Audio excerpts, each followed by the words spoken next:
কিন্তু জনগণ তো আর হাঁসের মাংস খেতে পারবে না।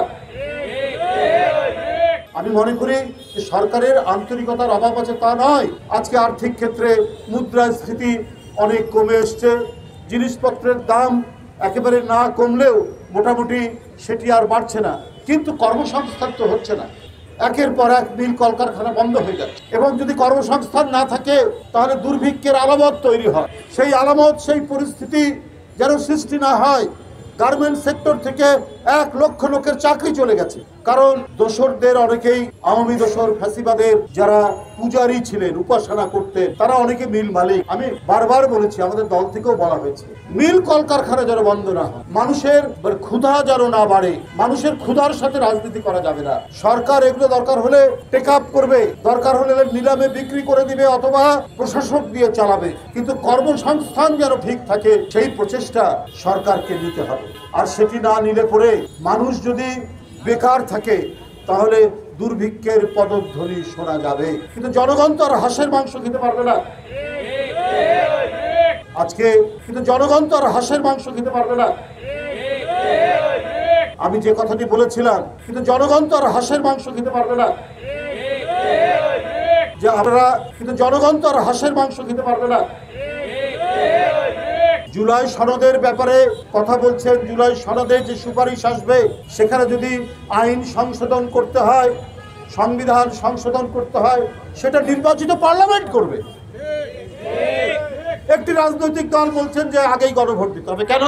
যদি মূল নীতিমালায় কোনো পরিবর্তন করতে হয়, মূল নীতিমালা একটা অখণ্ড বিষয়, তারপরেও সংবিধানের বিধান অনুযায়ী সংশোধন করা যায়, কিন্তু সেটা তো করবে পার্লামেন্ট সংবিধান সংশোধন করতে। কিন্তু আপনারা শেখ হাসিনা যেমন গায়ের জোরে চালিয়েছে যে প্রধান বিচারপতির সাথে আমার মনের মিল হয়নি, অতএব সে গোয়েন্দা সংস্থার লোককে পাঠিয়ে দিয়ে পিস্তল ঠেকিয়ে তাকে দেশ থেকে বিতাড়িত করেছে। তো ওই ধরনের আলামত বৈশিষ্ট্য এখন কেন থাকবে?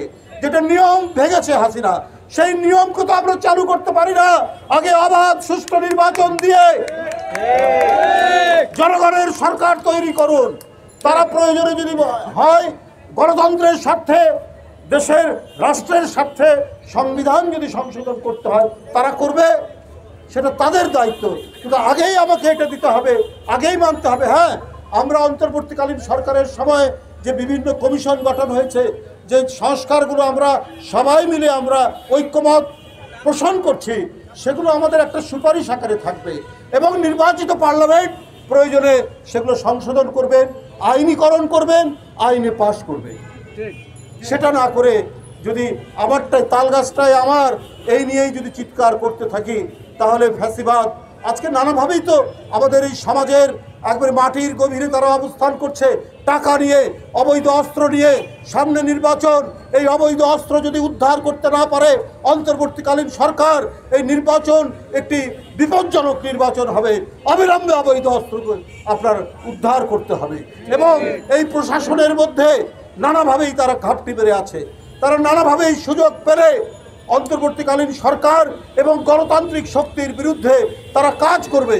এইটা আজকে যারা গবেষণা করছেন, যারা রাজনীতি পর্যবেক্ষণ করছেন, প্রত্যেকেই দেখছে যে আজকে প্রশাসনের মধ্যে, আজকে সচিবালয়ে, আজকে বিভিন্ন জায়গায় তারা তাদের উদ্দেশ্য নিয়ে সেখানে বসে আছেন এবং বিভ্রান্ত তৈরি করার জন্য তারা কাজ করছে। এই পরিস্থিতি যেন তৈরি না হয়।